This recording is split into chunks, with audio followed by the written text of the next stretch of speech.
ভাইরা আমার শুনুন, আল্লাহর পেয়ারা নবীর দরবারে আল্লাহ রাব্বুল আলামিন আজরাইলকে পাঠাইলেন। হে আজরাইল, আমার বন্ধু নবীজির কাছে তুমি চলে যাও। আমার বন্ধুর কাছে যাবে তুমি মানুষের সূরতে। সুবহানাল্লাহ বলেন, আরো জোরে বলেন, কিসের সূরতে? আপনারা বলেন, আজরাইল কি মানুষ না ফেরেশতা? আরো জোরে বলেন, কি? এখন মানুষের সূরত ধরার কারণে কি সব সময় মানুষ বলবেন নাকি? মানুষ বলা যাবে না। আল্লাহ বলে, আজরাইল মালাকুল মাউত, আমার বন্ধুর কাছে তুমি চলে যাও। এমন বন্ধুর কাছে আমি তোমাকে পাঠাচ্ছি যে বন্ধুকে আমি তৈরি না করলে লাউলা কালামা খালাকুতুল আফলাক। আজরাইল, তোমার জানা উচিত যেই বন্ধুকে আমি সৃষ্টি না করলে তুমি আজরাইলকে, জিবরাইলকে, মিকাইলকে, ইসরাফিলকে, আসমানি ফেরেশতা, জমিনি ফেরেশতাদেরকে আটকানা ব্যস্ত সাতখানা দুজককে আমি সৃষ্টি করতাম না, সামা তৈরি করতাম না, আসমান তৈরি করতাম না, আরদ জমিন তৈরি করতাম না, ফুলসরাত বানাইতাম না যে নবীকে আমি সৃষ্টি না করলে। এমন একজন নবীর কাছে আমি তোমাকে পাঠাচ্ছি, তুমি সুন্দর করে আদব সহকারে আমার বন্ধুর কাছে চলে যাও এবং যাওয়া মাত্র তুমি তোমার সালাম আমার বন্ধুর কাছে রাখবে এবং আমি আল্লাহর সালামটা পৌঁছাই দিলে। জোরে বলেন সুবহানাল্লাহ, বলেন আল্লাহু আকবার। নবীকে সালাম দিচ্ছেন কে? আরো জোরে বলুন না, কে? আল্লাহ যদি দিতে পারেন বন্ধুর সালাম বন্ধুকে, আমরা সেই নবীকে সালাম দিতে চাই কি চাই না? নবীকে সালাম দিবেন এইভাবে, দোস্ত কেমন আছিস, এইভাবে নাকি? আদব সহকারে, আদব সহকারে সালাম দিতে হবে। পৃথিবীর যে কোনো জায়গায় বেয়াদবি চলে, কিন্তু রাসূলের দরবারে কোনো বেয়াদবি চলে না। রাসূলের দরবারে যদি কেউ বেয়াদবি করে, তার ইতিহাস আসমান ও জমিনের বিশ্ব নন্দিত শ্রেষ্ঠতম স্পিকার, যিনি হচ্ছেন মুআল্লিমুল মালায়েকা, যিনি বর্তমান স্টেজে রয়েছেন, মিস্টার ইবলিস শয়তান 6.5 লক্ষ বছর ইবাদত করেছে। রাসূলুল্লাহর নূর মুবারক অস্বীকার করার কারণে সঙ্গে সঙ্গে আমার আল্লাহ ফতোয়া দিয়েছেন, আবা ওয়াস্তাগবারা ওয়া কানা মিনাল কাফিরিন। আল্লাহ রাব্বুল আলামিন বলেন, ইবলিস তুমি তো অনেক ইবাদত করেছো, শুধুমাত্র বন্ধুর শানে বেয়াদবি করার কারণে আমি তোমার 6.5 লক্ষ বছরের ইবাদতকে রুইয়ের মতো, তুলার মতো জ্বালিয়ে আমি তোমাদেরকে কুফার বানিয়ে দিলাম। কারণ আমি আমার নবীর শানে যদি কেউ বেয়াদবি করে, সেটা আমি আল্লাহ বরদাস্ত করি না। চিৎকার দিয়ে বলেন সুবহানাল্লাহ, আরো জোরে বলেন না সুবহানাল্লাহ। কি বলতেছিলাম ভাইয়েরা আমার, আল্লাহর প্যারা নবী, দু জাহানের বাদশা নবী মুহাম্মদুর রাসূলুল্লাহর দরবারে আজরাইল আলাইহিস সালাম আসলেন। এবার আজরাইল এসে সালাম দিচ্ছে। আমার ভাইরা বলুন, আসসালাতু ওয়াসসালামু আলাইকা ইয়া রাসূলুল্লাহ। সবাই জোরে বলেন, মুহাব্বতে ফেরেশতারা ক্যাসেট করতেছে। এই সালামের আওয়াজ অবিশ্বয় নিজ কানে হাসরের ময়দানে শুনতে পারবেন। চিৎকার দিয়ে বলেন সুবহানাল্লাহ। আমার বুড়ো বুড়ো বাবারা, আমার যুবক ভাইয়েরা, আমার জ্ঞানী গুণী ভাইয়েরা, শিক্ষিত ভাইয়েরা, মা বোনেরা, সবাই বলুন, আসসালাতু ওয়াসসালামু আলাইকা ইয়া রাসূলুল্লাহ, আসসালাতু ওয়াসসালামু আলাইকা ইয়া হাবিবাল্লাহ। আজরাইল আমার নবীর ঘরের দরজার মধ্যে যখন আসলো, আমার নবীর কাছে যখন চলে আসলো, আজরাইল যখন সালাম দিচ্ছে, বিশ্বের শ্রেষ্ঠ মহিলা, জান্নাতের কোটি কোটি কোটি কোটি নারী সমাজের সরদার হযরত ইমাম হুসাইন ও হাসাইনের মা, বিশ্বের শ্রেষ্ঠ নারী মা ফাতেমা ওই মুহূর্তে ঘরের মধ্যে তিনি উপস্থিত ছিলেন। জোরে বলেন সুবহানাল্লাহ। কে দরজার মধ্যে? কে যেন দরজা নাড়ালো, দরজার মধ্যে যেন কে শব্দ করলো। মা ফাতেমা কিছুক্ষণ পরে দরজার ভিতর থেকে, ঘর থেকে আল্লাহর নবীর সামনে তিনি বসান। মা ফাতেমা হঠাৎ করে ডাক দিলেন, কে ঘরের দরজার মধ্যে দরজা নাড়াচাড়া করতেছেন? কে আপনি? কে মানান? বাইর থেকে জবাব দিচ্ছি, আনা মালাকুল মউত, আনা আজরাইল। এই কথা বলার পরে মা ফাতেমা চোখের পানি ছেড়ে দিলেন। মা ফাতেমা চিৎকার দিয়ে বললেন, ইয়া রাসূলুল্লাহ, ইয়া হাবিবাল্লাহ, আমার জীবনে আমি এমন কোন মানুষ দেখিনি, দরজা খোলার পর আমি দেখলাম তার পাওটা হচ্ছে জমিনে আর তার মাথা দেখা যাচ্ছে আসমানে। ইয়া রাসূলুল্লাহ, এমন একটি ভয়ঙ্কর মানুষ আমার জীবনে আমি দেখিনি। আল্লাহর নবী চক্ষু মোবারকের পানি মোবারক ছেড়ে বলে, মা, ও মা, তুমি দেরি করো না, দরজা খুলে দাও, আল্লাহর মেহমান আমার দরবারে এসেছে, মেহমানকে বসতে জায়গা দাও। ইনি হচ্ছে মালাকুল মউত, যে বাবার থেকে সন্তানকে নিয়ে যায়, সন্তান থেকে বাবাকে নিয়ে যায়, মা থেকে ছেলে নিয়ে যায়, ছেলের থেকে মা নিয়ে যায়, এর নাম হচ্ছে মালাকুল মউত আজরাইল। হে আমার মা ফাতেমা, তোমার কোনো কথা বললে আমাকে বলে দাও, কিছুক্ষণ পরে আমি দুনিয়া ছেড়ে আমার আল্লাহর মহান দিদারে চলে যাব। জোরে বলেন সুবহানাল্লাহ, বলেন আল্লাহু আকবার, আরো জোরে বলেন আল্লাহু আকবার। আমরা মহান আল্লাহ চাই কি চাই না? আরো জোরে বলেন চাই কি চাই না? যদি মহান আল্লাহ চেতে হয়, পেতে হয়, মানতে হয়, একটি মাত্র আদর্শ আমাদেরকে জমিনে মানতে হবে, রাখতে হবে, যে আদর্শের প্রতীক ওয়ালার নাম সবাই বলেন মুহাম্মাদুর। আরো জোরে বলেন না মুহাম্মাদুর। মা ফাতেমা কাঁদতে শুরু করলেন, আমার নবীও কাঁদতে শুরু করলেন। মা ফাতেমা বলে, ইয়া রাসূলুল্লাহ, ইয়া হাবিবাল্লাহ, বুঝিছি মনে হয় আপনি চলে যাবেন, না হয় আমি চলে যাব। আল্লাহর প্যারা নবী কেন্দে কেন্দে বলে, ফাতেমা, আমি চলে যাব, আমার নবুয়তের দায়িত্ব, আমার উপরে যা দায়িত্ব ছিল আমি সব দায়িত্ব কমপ্লিট করেছি। হ্যাঁ ফাতেমা, শুধু আমি বিশ্ববাসীর জন্য নবী নয়, বিশ্ববাসীর জন্য আমি শুধু রহমত নয়, কবরের মধ্যে যারা অবস্থান করেছে তাদের জন্য আমি পয়গাম্বার। আমার দায়িত্ব যেমন দুনিয়াওয়ালাদের জন্য রয়েছে, তেমন কবরের মধ্যে যারা গিয়েছে তাদের জন্য রয়েছে। আজকে আমি যদিও দুনিয়ার থেকে চলে যাই, কবরের মধ্যে কোটি কোটি উম্মত রয়েছে, তাদের জন্য আজকে আনন্দের দিন। জোরে বলেন সুবহানাল্লাহ, আরো জোরে বলেন সুবহানাল্লাহ। আমার নবী যেমন দুনিয়ার নবী, তিনি তেমন আখিরাতেরও নবী।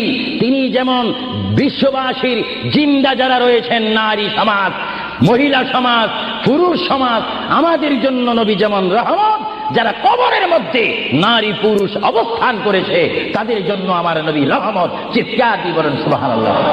এই জন্য আমার আল্লাহ রাব্বুল আলামিন বলেন, 3,24,000 পয়গম্বর আদম থেকে শুরু করে ঈসা নবী পর্যন্ত কোন নবীর শানে আমি যে আয়াত ফিট করিনি, আমার আল্লাহ বলেন এই ধরনের আয়াত শুধু আমার নবীকে আমি দান করেছি। এই জন্য আমার আল্লাহ বলেন, আমার ভাইয়েরা বলুন, মা বোনেরা বলুন, বিসমিল্লাহির রহমানির রহিম, ওয়া মা আরসালনাকা ইল্লা রাহমাতান লিল আলামিন।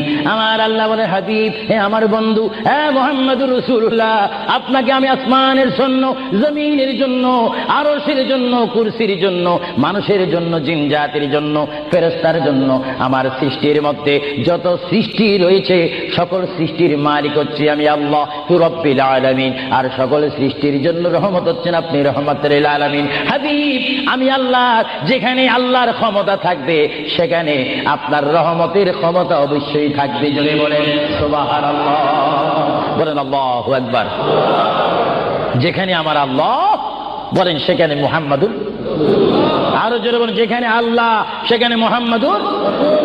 প্রিয় ভাইয়েরা আমার, মুহাম্মদ রাসূলুল্লাহর দরবারে মালাকুল মউত অবস্থান করেছেন, উপস্থিত হয়েছেন, এসে গেল।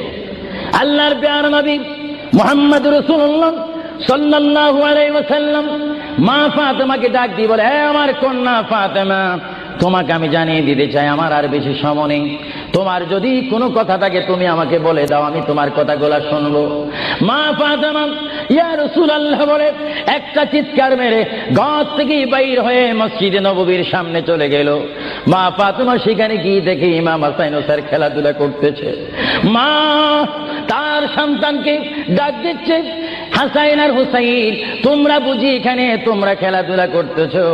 আমার বাবা বিশ্বনবী মুহাম্মদুর রাসূলুল্লাহ সাল্লাল্লাহু আলাইহি ওয়াসাল্লাম দুনিয়া থেকে চলে যাচ্ছে। তোমাদের যদি কিছু চাওয়ার থাকে, পাওয়ার থাকে, তোমরা আমার বাবার কাছে চলে যাও। আল্লাহ হাবিবের নাতি ইমাম হাসান হোসেন ইয়া নবী বলে বলে, ইয়া রাসূল বলে বলে চিৎকার দিয়ে দিয়ে তারা আমার নবীর কাছে চলে আসলো। কিতাবের মধ্যে আসে দুনো ভাই আল্লাহর নবীকে জড়ায় ধরে বলে, নানা গো, ও নানা, আমাদের বাবা আলীর মতো গরিব সাহাবী দুনিয়ার মধ্যে নাই। নানা, আমাদের মা ফাতেমা জান্নাতের মহিলাদের সরদার বলে আপনি ঘোষণা দিয়েছেন, আমাকে জান্নাতের নওজওয়ানদের সরদার বলে ঘোষণা দিয়েছেন। নানা গো, পৃথিবীর বুকে থাকতে হলে তো পেটের প্রয়োজন আছে, খিদার প্রয়োজন আছে। ও নানা, যখন দুনিয়ার মধ্যে খিদা পাইতো 3 দিন 4 দিন পর্যন্ত আমার মা আগুনে চুলাতে আগুন দিতে পারতেন না। টাকা নাই, পয়সা নাই, চুলাতে পর্যন্ত আগুন জ্বলে না, পাথর বেঁধে বেঁধে আমরা রাত্রে ঘুমাইতাম। ইয়া রাসূলুল্লাহ, ইয়া হাবিবাল্লাহ, আপনার রহমতের চেহারার দিকে যখন নজর করতাম আমাদের পেটটা ভরে যাইতো, খিদার কথা আমরা ভুলিয়ে যাইতাম। ইয়া রাসূলুল্লাহ, আপনি যদি দুনিয়ার থেকে চলে যান, আমরা কার চেহারার দিকে নজর করে আমাদের পেটের খিদা দূর করব? আল্লাহর নবী চক্ষু মুবারকের পানি ছেড়ে বলে, হাসাইন আর হুসাইন, তোমরা কেঁদো না। যতবার তোমরা নামাজ পড়বে আর নামাজের মধ্যে তোমরা বলবে আসসালামু আলাইকা আইয়ুহান নাবিয়্যু ওয়া রাহমাতুল্লাহি ওয়া বারাকাতুহু, যতবার তোমরা আমাকে সালাম দিবে ততবার আমি তোমাদের সামনে উপস্থিত থাকবো। জোরে বলেন সুবহানাল্লাহ, বলেন আল্লাহু আকবার। মুহাম্মদুর রাসূলুল্লাহ সাল্লাল্লাহু আলাইহি ওয়াসাল্লাম তিনি নিজে কাঁদেন, হাসাইন কাঁদেন, হুসাইন কাঁদেন, আলীও কাঁদেন, ফাতেমাও কাঁদেন। আজরাইল বলেন, তিনি আজরাইলও কান্দা শুরু করেছেন। আমি পৃথিবীতে বহু মানুষের রূহ নিয়েছি, প্রাণ নিয়েছি, কিন্তু আমি মালাকুল মউত কোনোদিন কাঁদিনি। এখন আওলাদ রাসূলের অবস্থা দেখে যখন আজরাইলও কাঁদতেছেন, আল্লাহর প্রিয় নবী সাল্লাল্লাহু আলাইহি ওয়াসাল্লাম মা ফাতেমাকে ডাক দিলেন, হে আমার মেয়ে, তোমাকে আমি কত আদর করেছি, তোমার কোনো কথা আছে কিনা? মা ফাতেমা প্রশ্ন করলেন, ইয়া রাসূলুল্লাহ, আপনি তো দুনিয়া থেকে চলে যাবেন, দুনিয়া থেকে চলে যাওয়ার পরে এই জায়গাটার নাম হচ্ছে কবর, কবরের পরে একটা জায়গা হবে হাসর। এই হাসরের ময়দানে কোটি কোটি উম্মত, মা ব্যতীত, বাবা ব্যতীত, আত্মীয় স্বজন ব্যতীত অসহায় হয়ে মানুষ নফসি নফসি করবে, মানুষ নিজের ঘামে নিজেরা সাঁতার কাটবে। ইয়া রাসূলুল্লাহ, ওই বিশাল 12 সূর্যের তাপ মাথার উপরে থাকবে, ওই কঠিন মুসিবতের সময় আমরা আপনাকে কোথায় পাবো? আল্লাহর নবী কেঁদে কেঁদে বলেন, এ ফাতেমা, আমি তোমাকে জানিয়ে দিলাম, হাসরের ময়দানে তোমরা আমাকে একটি জায়গায় পাবে, যে জায়গার নাম হচ্ছে মিজান, যেখানে আমার উম্মতের নেক এবং বদি ওজন হবে। ওইখানে আমি নবী দাঁড়িয়ে থাকবো, আমার উম্মতকে যেন ফেরেশতারা জাহান্নামে নিতে না পারে। জোরে বলেন সুবহানাল্লাহ। আল্লাহর প্যারা নবী কেঁদে কেঁদে বলেন, ফাতেমা, আমাকে তুমি মিজান পাল্লা কাছে পাবে। আর ফাতেমা প্রশ্ন করলেন, ইয়া রাসূলুল্লাহ, যদি মিজানে যদি আপনাকে না পাই? আল্লাহর নবী কেঁদে কেঁদে বলেন, আমাকে তোমরা জাহান্নামের দরজার মধ্যে পাবে। ইয়া রাসূলুল্লাহ, সেখানে যদি না পাই ফুলসিরাতের গোড়ার মধ্যে পাবে। ইয়া রাসূলুল্লাহ, সেইখানে যদি না পাই হাউজে কাউসারের কিনারায় পাবে। মা ফাতেমা কেঁদে কেঁদে বলেন, বাবা গো, ইয়া রাসূলুল্লাহ, এতে টাইমে যদি 4টি জায়গার মধ্যে যদি আপনার উম্মত মুসিবতের মধ্যে পড়ে যায়, আপনার একা পক্ষে কিভাবে সম্ভব হবে তাদেরকে রক্ষা করার জন্য? আল্লাহর হাবিব চোখের পানি ছেড়ে বলে, ফাতেমা, তুমি আমাকে এতক্ষণ চিনতে পারো না গো ফাতেমা, তুমি জগতের বাবার মতো আমাকে বাবা মনে করো না। ফাতেমা, আকাশে যখন বৃষ্টি হয়, ওই বৃষ্টি পড়ার আগে আকাশে বিজলি মারে ঝিলিক মিলিক করে। ফাতেমা, আমার উম্মত গুনাহগারকে আমি রক্ষা করার জন্য বৃষ্টির মতো হাসরের ময়দানে দৌড়াদৌড়ি করব, একটা উম্মত তো আমি জাহান্নামে যাইতে দেব না। জোরে বলেন সুবহানাল্লাহ। আল্লাহর প্রিয় নবী, দুজাহানের বাদশা নবী মুহাম্মদুর রাসূলুল্লাহ সাল্লাল্লাহু আলাইহি ওয়াসাল্লাম, তিনি কেমন নবী? আল্লাহর প্যারা নবী, দুজাহানের বাদশা নবীকে তিনি ফাতেমার সাথে এই কথাগুলা বললেন। এই জন্য আমার ভাইয়েরা, যারা জ্ঞানী গুণী ভাইয়েরা রয়েছেন, জীবন পেয়েছি। জীবনটা পাওয়ার আগে মায়ের পেটের মধ্যে ছিলাম, মায়ের পেটে আসার আগে আমরা রূহ জগতের মধ্যে ছিলাম, রূহ জগতে আসার আগে আল্লাহ আমরা কুদরতের মধ্যে ছিলাম। বাইরে আমার প্রথম ছিলাম কুদরতের মধ্যে, তারপর আমি আপনি এসেছি আলমে আরওয়া রূহ জগতের মধ্যে, তারপরে বাবা এবং মায়ের মাধ্যমে আমরা এসেছি মায়ের পেটের মধ্যে। মার পেটকে আমরা বিশাল পৃথিবী মনে করেছিলাম। মায়ের পেট থেকে আমরা আসলাম ধরার বুকে জমিনের মধ্যে, আবার জমিন থেকে আমরা চলে যাব কবরের মধ্যে, কবরের মধ্য থেকে আমরা উঠবো হাসরের ময়দানে। হাসরের ময়দান কঠিন ময়দান হবে, যেই ময়দান নাম হাসরের ময়দান, যেই ময়দানে 12টি সূর্যের তাপ এক মোড়ম হাতের উপরে থাকবে। নিজেরা নিজের গামী সাঁতার করবেন, ইয়া নাফসি বলে বলে আমরা চিৎকার মারবো সেই হাসরের ময়দানে, কঠিন মুসিবতের ময়দানে 50,000 বছর আপনাকে আমাকে অবস্থান করতে হবে। আর সেই কঠিন হাসরের ময়দানে আমার নবী নিজেই হাদিস শরীফের মধ্যে বলেন, শাফাআতি লিআহলিল কাবাইর মিন উম্মতি। আল্লাহর প্যারা নবী হাদিস শরীফের মধ্যে বলেন, ওই ধরনের ওই শ্রেণীর উম্মতের জন্য আমার সুপারিশের দরজা খোলা থাকবে যেই সমস্ত উম্মত আল্লাহর জমিনে গুনাহ করেছে, গুনাহ করার পরে আমার আল্লাহ ক্ষমা করেনি, বান্দা কাঁদার মতো কেঁদেছে, তারপর আল্লাহর দয়া হয়নি। ওই হাসরের ময়দানে উম্মতের চেহারা দেখে দেখে আমি নবী তাদের ডাইন হাত ধরে ধরে আমি সুপারিশ করে করে আমার মহান আল্লাহর গোসাকে পানি করে আমার উম্মত গুলিকে আমি জান্নাতে পৌঁছাই দেব। জোরে বলেন সুবহানাল্লাহ, বলেন ইয়া রাসূলুল্লাহ, আরো জোরে বলেন না ইয়া রাসূলুল্লাহ। নবী বলেন শাফাআতি লিআহলিল কাবাইর মিন উম্মতি, আমার গুনাহগার উম্মত যাদের অন্তরে আমার প্রেম ভালোবাসা রয়েছে, আমি রাসূল পাখির মতো উড়িয়ে উড়িয়ে হাসরের ময়দানে আমার উম্মতগুলিকে আমি ডান হাতে ধরে ফুলসিরাত না দেখে মতো তাদেরকে আমি জান্নাতে পৌঁছাই দেব। বলেন না সুবহানাল্লাহ। এই ক্ষমতা রাসূলুল্লাহকে দিয়েছেন কে? আরো জোরে বলুন কে? এবার আমার নবী মালাকুল মউত আজরাইলকে ডাক দিলেন, এ মালাকুল মউত আজরাইল, তুমি তোমার কাজ করতে পারো। আজরাইল ইসলাম বলে, ইয়া রাসূলুল্লাহ, দেখেন আমার নবীর মউত কি রকম। আজকে অনেকে বলেন নবীর মরে গিয়েছে, ভালো কথা তারা জানেন না বলে এই কথা বলেন। আমি ভাই ফিতনা চাই না, ঝগড়া চাই না, কাটাকাটি চাই না, কিন্তু কেউ যদি কাউকে গালি দেয়, কিন্তু গালির যদি কিছু জবাব দেওয়া না হয় তাহলে গালিটা সত্য হয়ে যায়। এর জন্য মাঝে মাঝে আমি কিছু বলি, কিন্তু ঝগড়া করা আমাদের ইসলামের দায়িত্ব নয়। আমাদের ইসলামিক দায়িত্ব হচ্ছে কু আনফুসাকুম ওয়া আহলিকুম নারা। আল্লাহ বলে, বান্দারে তুমি নিজেই জাহান্নামের আগুন থেকে বাঁচো, তোমার আহলকে, তোমার জাতিকে, তোমার দেশকে বাঁচাও। তুমি নিজেই জাহান্নামের আগুন পছন্দ করো না, কেউ যাক সেটাও পছন্দ করো না, নিজেও জাহান্নাম থেকে মুক্তি পেয়ে জান্নাত অবস্থান করো, অপরকেও জান্নাতে যাওয়ার দাওয়াত দিয়ে দাও। জোরে বলেন সুবহানাল্লাহ। আমার আল্লাহ রাব্বুল আলামিনের প্রিয় নবী মুহাম্মদুর রাসূলুল্লাহ সাল্লাল্লাহু আলাইহি ওয়াসাল্লাম আজরাইলকে বললেন, আজরাইল এবার তোমার কাজ তুমি করো। আজরাইল বলে, হুজুর আমি ততক্ষণ পর্যন্ত কাজ করব না যতক্ষণ পর্যন্ত আপনি ইজাজত না দিবেন। সুবহানাল্লাহ। কি চাচ্ছেন? ইজাজত, হুকুম চাচ্ছেন। হুজুর আপনি যদি হুকুম না করেন আপনার প্রাণটি নেওয়ার ক্ষমতা আমার নেই।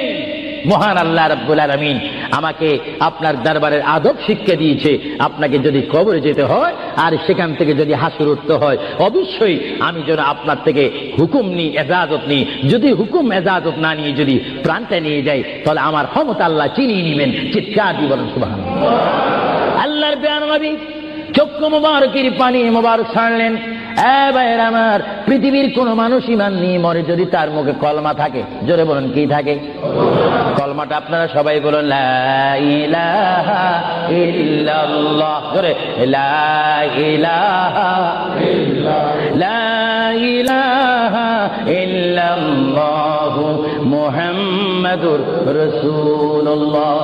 ইমানের টাইমে যেমন আল্লাহর নাম আপনার মুখে আসতে হবে, পুরুষ বলেন আর মা বোনেরা বলেন, প্রত্যেকের মুখে যেমন মৃত্যুর টাইমে আল্লাহর নাম আসতে হবে, তেমনি ভাবে সঙ্গে সঙ্গে নবীর নামও আসতে হবে কি হবে না? নবীর নাম বাদ দিয়ে কলমা পড়া হবে না। আল্লাহর প্রিয় নবী, দো জানের বাচ্চা নবী, তিনি ইন্তেকাল, তার মৃত্যু হবে, তিনি দুনিয়ার থেকে চলে যাচ্ছেন। তিনি কোন কলমা পড়েছেন? আল্লাহর পেয়ারা নবী দুনিয়ার থেকে চলে যাওয়ার টাইমে তিনি এই কলমা পড়েছেন, এই কথা বলেছেন। আমার ভাইয়েরা বলুন, রব্বি হাবিলি উম্মতি, রব্বি হাবিলি উম্মতি। আল্লাহ, আমি এখন পৃথিবীর থেকে চলে যাব, যাওয়ার টাইমও তোমাকে ডাক দিচ্ছি, রব্বি, হে আমার রব, রব্বি, হে আমার আল্লাহ, হাবলি উম্মতি, তোমার কাছে আর কিছু চাই না, আমার উম্মত গুলাকে মাফ করে আমাকে দিয়ে দাও। জোরে বলেন সুবহানাল্লাহ, বলেন আল্লাহু আকবার। কিন্তু মানুষ যখন কবরে যায় কলমা পড়তে হয় কি হয় না? ঈমান। কিন্তু আমার নবী যদি আমাদের মতো মানুষ হয়ে থাকেন, তিনি কাল কলমা পড়ে কবরে গিয়েছেন। প্রশ্ন বুঝতে কোনো কষ্ট হয়? আমরা তো কলমা পড়ি কোথায় যেতে চাই? কবর। জোরে বলুন, আমরা কি পড়তে হবে? কলমা শরীফ পড়ে অবশ্যই আমাদেরকে যেতে হবে কোথায়? কবরে। কিন্তু আমার নবী যদি আমাদের মতো মানুষ হয়ে থাকেন, তাহলে মুহাম্মদ রাসূলুল্লাহ কি তার কলমা পড়ে তিনি কবরে গিয়েছেন? আল্লাহর নবীর কলমা ছিল লা ইলাহা ইল্লাল্লাহু ইন্নী রাসূলুল্লাহ। চিৎকার দিয়ে বলেন সুবহানাল্লাহ। আল্লাহর নবী বলেছেন লা ইলাহা ইল্লাল্লাহ, আল্লাহ ছাড়া কোনো মাবুদ নাই, ইন্নী রাসূলুল্লাহ, নিশ্চয় নিশ্চয় আমি আল্লাহর রাসূল। জোরে বলেন সুবহানাল্লাহ। এই জন্য সমাজে রয়েছে, নিজে যাকে বড় বলে বড় সেই নয়। বলেন, নিজে যাকে বড় বলে বড় সেই নয়, দশে যাকে বড় বলে বড় সেই হয়। আল্লাহর নবী বলে, তোমরা যদি নিজকে নিজে বড় বলো তোমরা বড় হবে না, কিন্তু আমার বেলায় এটা ব্যতিক্রম। আমি নিজকে নিজে বলতেছি ইন্নী রাসূলুল্লাহ, আমি আল্লাহ রসুল। আমাকে যারা মানবে তারা সাহাবী জান্নাতি, আমাকে যারা মানবে না তারা বেদিন, তারা জাহান্নামী। জোরে বলেন সুবহানাল্লাহ। আল্লাহর প্রিয় নবী উম্মতি উম্মতি বলে কাঁদতেছেন। কেঁদে কেঁদে তিনি আজরাইলকে হুকুম দিলেন, আপনার কাজ আপনি করতে পারেন। আজরাইল ইসলাম আল্লাহর প্রিয় নবীর সিনা মুবারকের উপর হাত রাখলেন। হাত মুবারক রাখার পরে এই মুহূর্তের মধ্যে আল্লাহর নবী, দুজানের বাচ্চা নবী, তিনি একটা চিৎকার মারলেন, ও ভাই আজরাইল তুমি কি করতেছো? ইয়া রাসূলুল্লাহ, আপনার রূহ মুবারক আমি বাহির করতেছি। আজরাইল তুমি কি করতেছো? ইয়া রাসূলুল্লাহ, আপনার রূহ মুবারক আমি নিয়ে যাচ্ছি। আমার নবী চিৎকার দিয়ে বলে, ভাই আজরাইল, তোমাকে একটু আমি অনুরোধ করি, তুমি একটু দেরি করো, তুমি আমার বুকের উপরে কি রেখেছো? ইয়া রাসূলুল্লাহ, আপনার বুক মুবারকের উপর আমি শুধু হাতটা রাখলাম। আজরাইল তুমি বুঝি হাত রেখেছো? আমার অনুভব হয় যেন 7টা আসমান আর 7টা জমিন আমার বুকের মধ্যে দিয়েছো। আজরাইল, 7টা আসমান আর 7টা জমিন যেন তুমি আমার বুকের উপরে দিয়েছো। এই মৃত্যুর যন্ত্রণা আমি সহ্য করতে পারি না। তবে তোমাকে আমি অনুরোধ করি, আমার উম্মত গুনাহগার হবে, আমার উম্মত বদকার হবে, আমার উম্মত আমাকে না দেখে দেখে ইয়া নবী ইয়া রাসূল বলবে, আমার উম্মতরা তোমার এই কষ্ট সহ্য করতে পারবে না। আজরাইল, তোমাকে আমি অনুরোধ করে গেলাম, কিয়ামত পর্যন্ত যত কোটি কোটি উম্মত পৃথিবীর বুকে মৃত্যুবরণ করবে, সকলের কষ্টটুকু তুমি আমাকে দিয়ে দাও। আমি নবী সহ্য করব, তবু আমার উম্মত সহ্য করতে পারবে না। জোরে বলেন সুবহানাল্লাহ। আল্লাহ নবী কেঁদে কেঁদে যখন বলেন, এই মুহূর্তে আজরাইল বলে, ইয়া রাসূলুল্লাহ, ইয়া হাবিবাল্লাহ, আপনাকে আমি একটা কথা জানাই দিতে চাই, যারা আপনার আশিক, যারা আপনার গোলাম, যারা আপনার প্রেমিক, যারা কোরআন শরীফ পড়ে, যারা দুরূদ শরীফ পড়ে, যারা নামাজ পড়ে, আল্লাহর সাথে কাউকে শরীক করে না, নবীর সাথে বেয়াদবি করবে না, আউলিয়া কেরামের সাথে বেয়াদবি করবে না, ইয়া রাসূলুল্লাহ, তাদের মধ্যে আল্লাহ এমন একটা ঈমানের স্পিরিট দিবে, তাদের সামনে যখন আমি চলে যাব, চুম্বক চুম্বককে দেখলে যেমনি ভাবে একে অপরকে আকর্ষণ করে, ইয়া রাসূলুল্লাহ, এমনি ভাবে আপনারা আশিকদের রূহ আমি নেব, তারা নিজেও বলতে পারবে না। ময়দার বিদ্যুৎ থেকে একটা চুল বাহির করতে যেমনি ভাবে ময়দা ডিস্টার্ব হয় না, ইয়া রাসূলুল্লাহ, আপনার চেহারা মুবারক তাদের সামনে আমি তুলে ধরবো। আপনার চেহারা দেখে দেখে আপনার উম্মতরা কলমা পড়তে পড়তে কবরের মধ্যে চলে আসবে। জোরে বলেন সুবহানাল্লাহ, বলেন আল্লাহু আকবার। আল্লাহর প্যারা নবী মুহাম্মদ রাসূলুল্লাহ রূহ মুবারক নেওয়া হলো। বুঝেন, যদি নবীও চলে যেতে হয় সেখানে তো আপনার থাকার কোনো ব্যবস্থা নেই। চিন্তা করেন, আপনার ঘরটা কত লক্ষ টাকার, আপনার অবস্থান কত কোটিপতি শিল্পপতি, সব মিথ্যা, সব বানর আমার আপনার পর হবে, কিচ্ছু সঙ্গে যাবে না। একমাত্র রাসূলুল্লাহর সুন্নাত, আল্লাহর হুকুম, রাসূলুল্লাহর আদর্শ আমার আপনার কবর ও হাসরের নাজাতের ফয়সালা হবে। চিৎকার দিয়ে বলেন সুবহানাল্লাহ। মুহাম্মদ রাসূলুল্লাহর রূহ মুবারক নেওয়া হলো, নিয়ে গেলেন। সাহাবায়ে কেরামের মধ্যে চিৎকার শুরু হলো, প্রিয় নবী চলে গেলেন। আল্লামা শেখ আব্দুল হক মুহাদ্দিস দেনবী মাদারিসুন নবুয়তের মধ্যে তিনি বলেন, বিশ্বের শ্রেষ্ঠতম ক্লাস নম্বর 1 মুহাদ্দিস, যার সিনার মধ্যে লক্ষ লক্ষ হাদিস মুখস্থ ছিল। তিনি মাদারিসুন নবুয়ত ফারসি কিতাবের মধ্যে তিনি লেখেন, মুহাম্মদ রাসূলুল্লাহর রূহ মুবারক যখন নেওয়া হলো, আল্লাহর পেয়ারা হাবিবের রূহ মুবারক নিয়ে আজরাইল প্রথম আসমানে চলে গেলেন। জোরে বলেন কোথায়? প্রথম আসমানে গেল, দ্বিতীয়, তৃতীয়, চতুর্থ, পঞ্চম, ষষ্ঠ, সপ্তম আসমানে যখন চলে গেল, ওই সপ্তম আসমানে যাওয়ার পরে আল্লাহ রাব্বুল আলামিন হাকামুল হাকিমিনের ওই পাঠানো আজরাইল তিনি চিৎকার দিলেন ফেরেশতাদের মহলের মধ্যে গিয়ে, ফেরেশতাদের কাছে গিয়ে তিনি একটা চিৎকার দিলেন, ফেরেশতারা তোমরা একটু আমাকে বিপদ থেকে রক্ষা করো। আমি জীবনে অনেক রূহ নিয়েছি, কিন্তু এমন একটা চিন্তা অনুভব করিনি মুহাম্মদ রাসূলুল্লাহর রূহ মুবারক আমার হাতের মধ্যে, এই রূহুর নূরের তাজাল্লি আমি সহ্য করতে পারছি না, তোমরা এই নূরটা একটু গ্রহণ করো। ফেরেশতারা জবাব দিচ্ছে, এ আজরাইল, মুহাম্মদ রাসূলুল্লাহর রূহ মুবারক জায়গার মধ্যে এখানে কোনো জায়গা নাই। এইভাবে আজরাইল আরশ, কুরসি, লৌহ কলম সব জায়গার মধ্যে গেলেন, লাহুতে গেলেন, মালাকুতে গেলেন, রূহ মুবারক কোথাও রাখার জায়গা নাই। কিছুক্ষণ পরে আমার আল্লাহ ডাক দিয়ে বলে, আজরাইল, আমার বন্ধুর রূহ মুবারক তোমাকে আনার জন্য বললাম, শুধু একটু পরীক্ষা করলাম, বিশ্ববাসীকে শিক্ষা দিয়ে দিলাম। হে আজরাইল, আমার বন্ধুর রূহ মুবারক বন্ধুর বডি ছাড়া দ্বিতীয় কোনো জায়গা রাখিনি এই বন্ধুর রূহ মুবারক রাখার জন্য। হে আজরাইল, তুমি দেরি করো না, যে মদিনার থেকে সাহাবায়ে কেরামের সামনে বন্ধুর রূহ মুবারকটা নিয়ে এসেছো, আবার ওই জায়গায় গিয়ে রূহ মুবারকটা দিয়ে আসো। চলে বলেন সুবহানাল্লাহ, বলেন আল্লাহু আকবার, বলেন ইয়া রাসূলুল্লাহ। এটা হুকুম কার?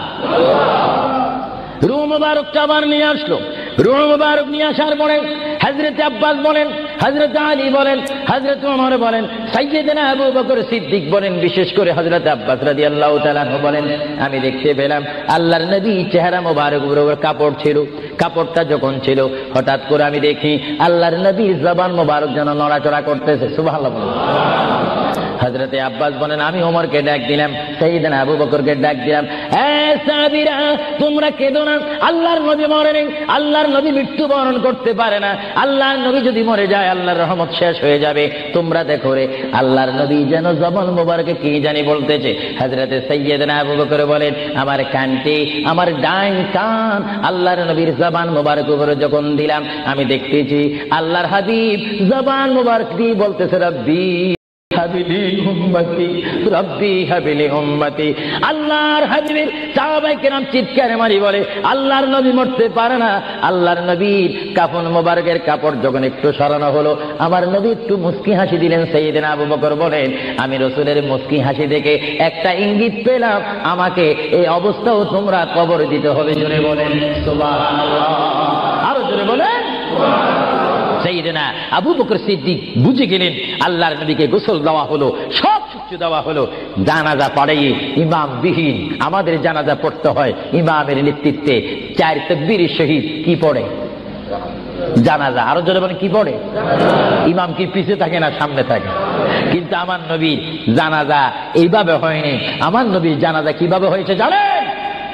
কুররাতুল ওয়াইজিন দুররাতুন নাসিহিন কিতাবের নাম বলে দিচ্ছি মাআরিজুন নবুওয়াত, কিতাবের নাম বলে দিচ্ছি মাকামে নবুওয়াত, শাওয়াহিদুন নবুওয়াত। এই কিতাবখানা লেখা হয়েছে আজ থেকে প্রায় 850 বছর পূর্বে। আল্লামা আব্দুর রহমান নুরউদ্দিন জামি রহমাতুল্লাহ আলাইহি কিতাবের মধ্যে উল্লেখ করেন, মুহাম্মদুর রাসূলুল্লাহ সাল্লাল্লাহু আলাইহি ওয়াসাল্লাম এমন একজন পয়গম্বর যার মৃত্যু এমন একটা মৃত্যু হয়েছে, যিনি কবর শরীফে যাওয়ার আগে তার নামাজে জানাজা পড়েছেন। সমস্ত ফেরেশতারা এসে তাওয়াফ করে করে, সমস্ত সাহাবীরা চতুর্দিকে তাওয়াফ করে করে, দুরূদ শরীফ পড়ে পড়ে নবীকে কবরের মধ্যে নিয়েছেন। জোরে বলেন সুবহানাল্লাহ। তোর নবীর জানাজা, আমাদের জানাজা যেমনি ভাবে পড়া হয়, নবীর জানাজাও তেমনি ভাবে পড়া হয়নি। কারণ আমাদের জন্য, মৃত্যু ব্যক্তির জন্য জানাজা কি ফরজে কিফায়া, আর আমার নবী কি মরা না জিন্দা? আওয়াজে বোঝা যায় নবী মরে গেছে। আরো জোরে বলেন, নবী মরা না জিন্দা? আপনার মদিনা শরীফ যান, মরা নবীর কাছে না জিন্দা নবীর কাছে? নামাজে দিয়ে নবীকে সালাম দিচ্ছেন, মরা নবী না জিন্দা নবী? এই জন্য আমার মা বোনকে আমি বলবো, আমার বাবাদেরকে বলবো, আমার নওজোয়ান ইসলামিক সেই সৈনিকদেরকে বলবো, আহলে সুন্নাত ওয়াল জামাতের কর্মী বাহিনীকে বলবো, আপনারা যখন নামাজ পড়বেন, নামাজের মধ্যে যখন সালাম দিবেন, আত্তাহিয়াতু পড়তে গিয়ে আসসালামু আলাইকা আইয়ুহান নবিয়্যু যখন বলবেন, নিয়ত রাখবেন, খেয়াল রাখবেন, ধারণা করবেন নবী আপনার সামনে, নবী আপনাকে দেখতেছে। যদিও আপনি না দেখেন, এই চিন্তা অনুভব করে যদি আপনি নামাজ পড়েন, এই নামাজটা আপনার জন্য হয়ে যাবে মেরাজ এবং বেহেশতের তালা খোলার চাবি। চিৎকার দিয়ে বলেন সুবহানাল্লাহ। এই জন্য রাসূলুল্লাহ বলেন আসসালাতু মিফতাহুল জান্নাহ, এবং অন্য হাদিসে বলা হচ্ছে আসসালাতু মিরাজুল মুমিনিন, নামাজ হচ্ছে ইমানদারের জন্য মেরাজ। কাদের জন্য মেরাজ? যারা নবী ওয়ালা হয়ে, নবীকে মোহাব্বত করে, আল্লাহর ভয়ে নামাজ পড়বে, সে নারী হোক আর পুরুষ হোক, তার জন্য ওই নামাজটা জান্নাতের দরজা খোলার চাবি হয়ে গেল। চিৎকার দিয়ে বলেন সুবহানাল্লাহ। আমরা নামাজ পড়তে চাই কি চাই না? আরো জোরে বলেন, চাই কি চাই না? এটা তো শুনে পড়েন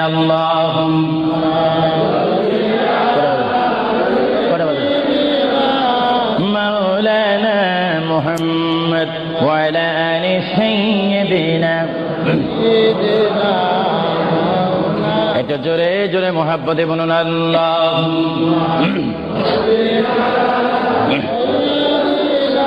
এখন কটা বাজে? ওয়া আলা আলি সাইয়্যিদিনা।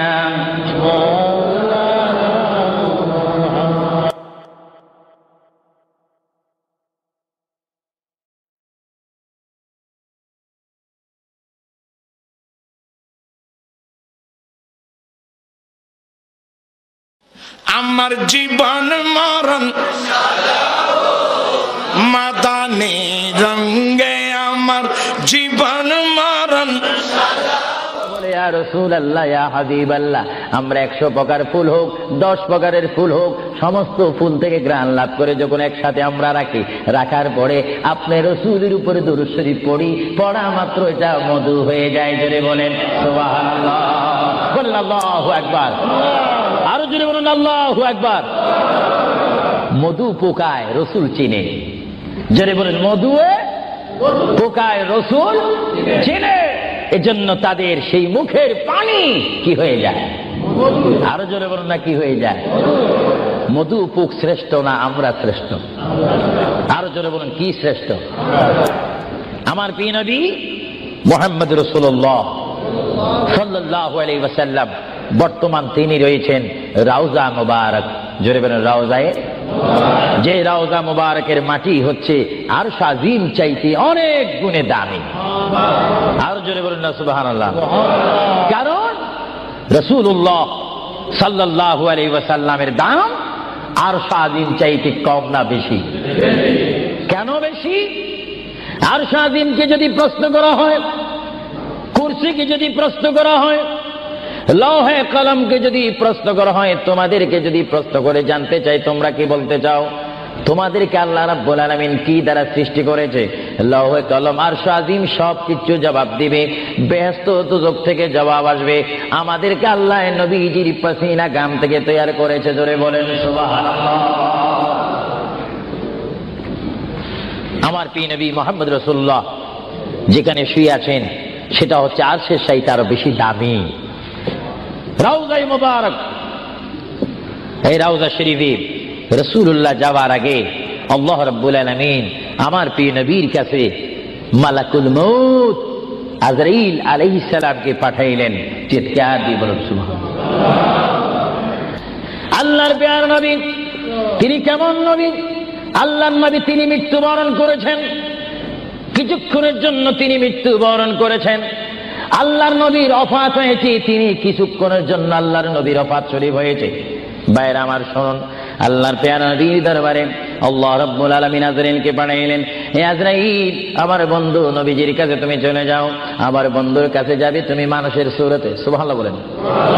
আরো জোরে বলেন, কিসের সূরতে? আপনারা বলেন, আজরাইল কি মানুষ না ফেরেশতা? আরো জোরে বলুন কি?